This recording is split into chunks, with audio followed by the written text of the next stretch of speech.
Alright, now this video is actually a sequel to another video that I made back in May called Flo Rida Sucks. Now this is Flo Rida Sucks 2. I just felt that in the first video I could have given out a lot more information, and that I just didn't really say enough about Flo Rida and why he's just so untalented.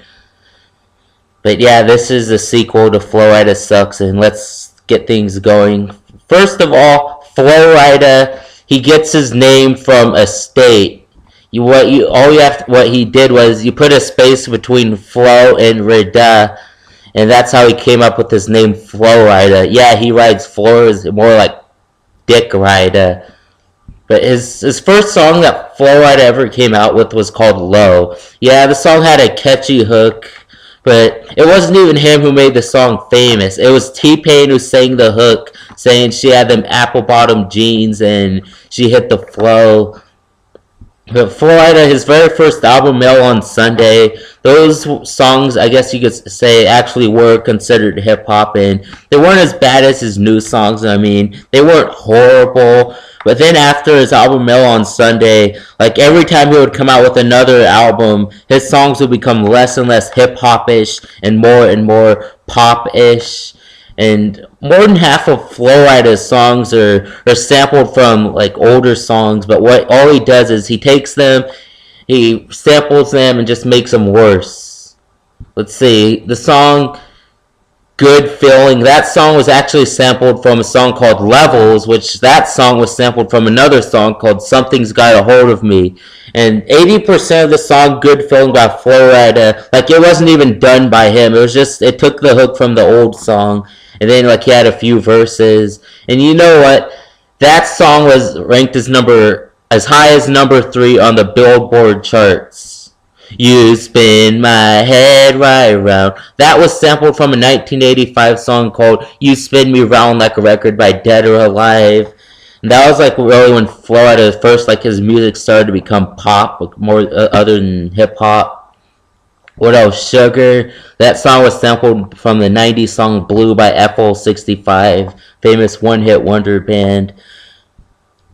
And I think Flo Rida's new songs are actually just worse than ever. His songs like Whistle, the most PG song you'll ever hear about a blowjob, and Wild Ones, I Cry. I don't buy any of Flo Rida's new shit, nor like I didn't buy into his last couple of albums. And Flo Rida, like the top 40 hit stations, every time Flo Rida comes out with a new song, it's super overplayed on the radio. I mean, don't get me wrong. There are talented artists and bands out there who really do have talent, and the songs are actually good. It's just that radio stations overplay their songs, which makes their songs annoying when they're really not that bad of songs. But Flo Rida, his songs, especially his newer songs, those aren't even good, and there's shitty ass pop music songs that get overplayed like a motherfucker. And you know what? I don't even understand like what even makes Flo Rida so talented for him to get this much fame. And I don't there's not even really anything talented about Flo Rida.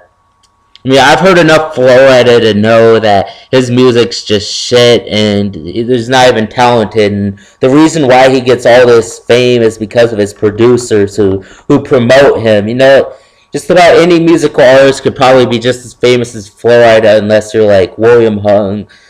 Because all you need is just a producer who promotes you, then like radio stations overplay your songs.